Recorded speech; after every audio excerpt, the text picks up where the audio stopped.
why the psychedelic renaissance is just colonialism by another name, which doesn't pull its punches. I mean, appropriately so, I think, and it's raises some really important questions. Just in what ways can we question the idea of a renaissance in psychedelics? So I go into detail in this, and I co-wrote this piece with a brilliant man named Rene Sousa, who's part of the Gesturing Towards Decolonial Futures Collective. And I highly recommend reading some of their frameworks. And and it comes back to really this notion of like, if we don't have a critique of capitalist modernity, we are contextually irrelevant. And I would say that the psychedelic industry, by and large, is contextually irrelevant. It's simply another branch of neoliberal expansionary logic. And the kind of marketization of psychedelics as a sort of salve, as a kind of quick fix for the woes of capitalist modernity, is going to just amplify the problems and the delusions of the current operating system. That's the upshot. That's not to say that there's still not some benefit that will come, but a key part of the argument in the book is around ontological shifts, right? And ontology is just a fancy word for saying the kind of isness of the world, right? It's the philosophy of being. Onto coming from the Greek being, sometimes interpreted as vision. So the way in which we see and relate to the world, what we decide is so-called real.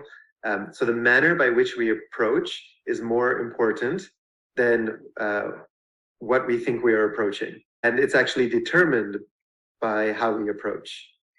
And so it's more of an animistic, relational, quantum queer worldview that we're sort of moving towards in this ontological shift, right? We're moving away from materialist, rationalist, separatist, dualist, positivist, let's say, can be proven, to this kind of animistic, everything is alive, relational, that there's no objective truth, there's only the quality of relations, to paraphrase David Abram. Quantum, in the sense that our very gaze co-determines reality, and there's non-locality and a whole set of factors that the Occidental mindset, the linear problem-solving mindset can't account for, and queer in the sense that there's a blurring and reality stranger than not only we can understand, but that we can imagine, to use the old Haldane line from Philosophy of Science. So I think what you're pointing to there is that much of this kind of current psychedelic renaissance, this emerging psychedelic capitalism or capitalist industry, has zero interest or not even kind of awareness of the idea of an onto shift and the kinds of, and promoting the kinds of shifts that you've just spoken to there. Actually, I think the question was also linked to something else, which was just the idea even of a renaissance that is rebirth in psychedelics, when actually, like, they've had pretty much unbroken use by many indigenous cultures for several thousand years. Nothing is being reborn so far as those of surviving cultures are concerned. I think what you say in the article is like, at most what is being reborn is a kind of like failed psychedelic revolution of the 70s. So I just wondered if you have a few words on that. Yeah, it's such a Eurocentric lens, right? That somehow the world must be going through a renaissance because this young, prepubescent, immature civilization is starting to understand what a mushroom is, right? It's so laughable, right? There's been thousands of years of symbiosis with entheogenic plants, and what happened in the West is this sort of like very short disrupted blip of experimentation that gets shut down by the patriarchal, insecure father overlord of the state. And then psychedelics go underground for 30 years. And when they appear again, it's through venture capital firms and biotech companies trying to isolate alkaloids, right? And to try to get the benefits of the plants without having the full experience of the plants. And in order to solve the psychosis and dis-ease that comes from the very way in which we live. That old Marx line, first tragedy and then farce. That's an apt description of the state of psychedelics in the West. A mature civilization would take heed of that and take stock of that and have some kind of recalibration. But of course, given the immaturity and what the historical basis of that wetiko and that insanity was, it's impossible for this existing system within the confines of their worldview to shift the existing system. So it's that the paradigm of power is not going to, it's like that Americanism where they say a turkey is not going to vote for Thanksgiving. Right, we've sort of structurally created a system in which those in power are the largest beneficiaries of power. If you're getting 93% of every dollar, you're not going to change the system. And the way representative democracy and corporate power in neoliberalism work is that we are facing a totalizing behemoth. We are facing the Leviathan. Something that I find particularly insane is that like rates of like mental illness, mental distress are significant amongst even the richest in our society. So it's like we create this system where the richest are hoarding all this wealth, and it's not even really making them happy. So what could happen instead post-capitalism, and what subtle distinction does the space in post-capitalism convey relative to post-capitalism? So if capitalism is much more than a market exchange, but it's the very commodification, the very gaze of the way that we see the more than human world, the natural world, a set of relationships, basically our very way of how we interact with, is this my phone? Is this my land? If it's that commodification and ownership at the very deepest level. This is what Ian McGilchrist describes in Ways of Attending, how our divided brain constructs the world. Attention is not just receptive, but actively creative of the world we inhabit. How we attend makes all the difference to the world we experience. And nowadays in the West, we generally attend in a rather unusual way, governed by the narrowly focused, target-driven left hemisphere of the brain. Forget everything you thought you knew about the difference between the hemispheres, because it will be largely wrong. It is not what each hemisphere does. They are both involved in everything, but how it does it, that matters. And the prime difference between the brain hemispheres is the manner in which they attend. For reasons of survival, we need one hemisphere, in humans and many animals, the left, to pay narrow attention to detail, to grab hold of things we need, while the other, the right, keeps an eye out for everything else.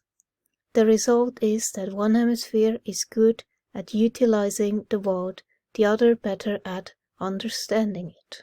In 2007, I came across a book of Korean Zen master Daehaeng Kunsunim. No river to cross, trusting the enlightenment that's always right here. Notice right, as in right hemisphere. It is often said that enlightenment means crossing over to the other shore. That far-off place where we can, at last, be free from suffering. Not so far off, because it's heart-centered and also connected to the right hemisphere. It's right there. And in her book, she says again and again, let everything go. Let it go to the heart center. It will take care of everything, as it is connected to everything. Trust that. Now, recently I looked into animal communication, and this came up, and it's basically the same technique. In animal communication, the way our ancestor did it, this technique is used. I believe this can also be used with everything else, in order to shift the way we are attending from left hemisphere focus-driven exploitation of the world to right hemisphere understanding and empathy. The connection meditation. For those of you wanting to learn the technique for connecting telepathically with the animals, below is a suggested guide to start you off. You can follow these steps whether you are in the presence of the animal or not. 1. Relax the body. That's parasympathetic rest and digest state. 2. Mindful breathing. Natural rhythm. So it helps when your in-breath is shorter than your out-breath. So you can, for example, count 4 in-breath and 8 out-breath. 3. Activate grounding cord. Set an intention for yourself. 5. Open heart center. You can just focus on your heart and breathe through the heart, in and out. Expand heart field or imagine a connecting channel. 7. Extend silent energetic greeting. Remember to be open to whatever comes. You may receive information in mental images, silent words that appear in your awareness, emotional feelings, or physical sensations. Simply be open and patient, allowing sufficient time between your questions to perceive any subtle answers your intuition may be receiving. This way of connecting with animals or the natural world in general is described by Donna Williams. In a different way, she calls it sensing. Everybody starts out in the realm of sensing, and then most move quickly into the literal to the end stage of modern human thinking and ego. What ego death means is nothing else than shifting your attending and losing the persona for a brief moment until you snap back. Only a few remain behind, of states somewhere in between, or do not cross over altogether and remain in the state of sensing. Quote, "The realm of sensing is the place we have all come from. That world before mind was thought of as me, before body became mine.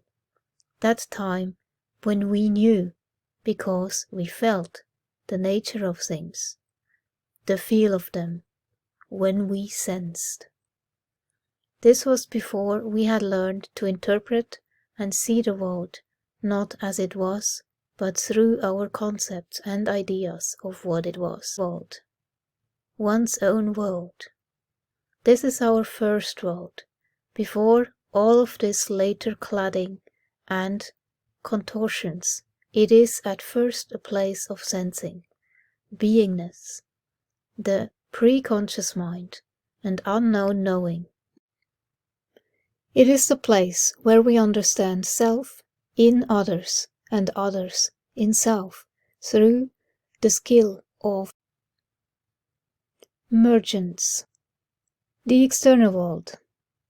The physical world known through our sensory experiences as processed through our bodies, brains, and experienced as sensations, thoughts, emotions, connections. This is a directly hands-on world, where sensing and beingness may be relatively strongly intact.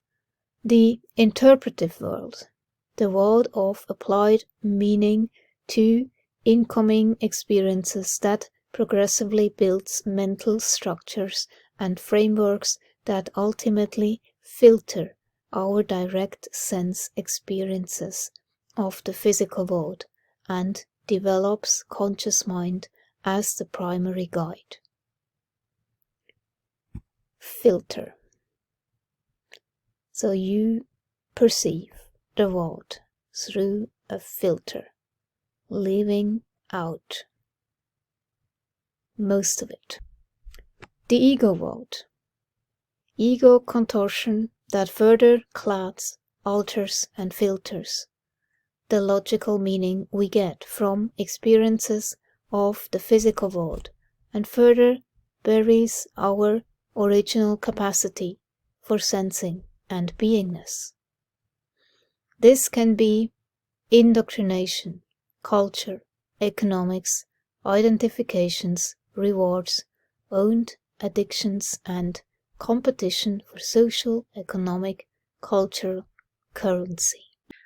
Post-capitalism, what we're referring to is a conceptual container of values that would be values such as altruism, reciprocity, kinship, solidarity, valuing life itself, recultivation with life force, gifting, a deep kind of a rising of what is equity consciousness, empathy. So it's a set of values that are that kind of co-arise within us and within our relations. And so as a conceptual container, and what we're trying to point to is, as you said, it's not, we're talking about old culture, new culture. We're not talking as much about a temporal state. We're speaking about this, like, actually navigating this inner cancer of Wetiko and finding another set of values that are informing how we perceive the interconnectedness of all of life. Perhaps the second piece to say, as you were gesturing to, is we're using post-capitalism in the way that you might talk about postmodernism. It is a condition informed by the conditions of capitalism.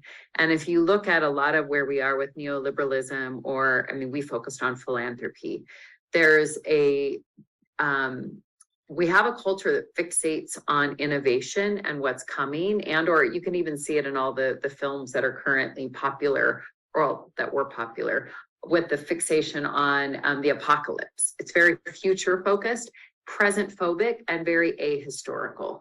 So what we're trying to do is root ourselves in that deeper historical context so we can be in this present moment and not keep trying to get to what's coming. So that's the second piece of this. And the third piece to say before Alnor can expand upon this is to recognize that these post-capitalist realities that we're invoking exist right now. There are sets of communities and indigenous peoples that have lived some of these values, and in fact have had to, when you said before that it hasn't been so bad, I felt like, whoa, it hit my heart hard, because I was thinking of many of the people who have had to live with this duality and this annihilation of the commons, stamping out of animate, stamping out of like the interconnected ways of being since first contact. And so in some ways they have been living these post-capitalist realities, in some cases for hundreds of years. Others that we can point to, you know, there's different communities that Hakeem Bey would call temporary autonomous zones. So we borrow that language to recognize that there are those that are trying to live outside and are living these temporary autonomous zones, such as Rojava and the Kyrgyzstan movement, such as the Zapatistas of what they've been doing, and other groups that Elnor and I have the honor to be entangled with that are existing in Colombia, in Brazil, and in other places throughout. Primarily, it's often in the geopolitical South or other spaces that are these sites of not just resistance, but living this set of values.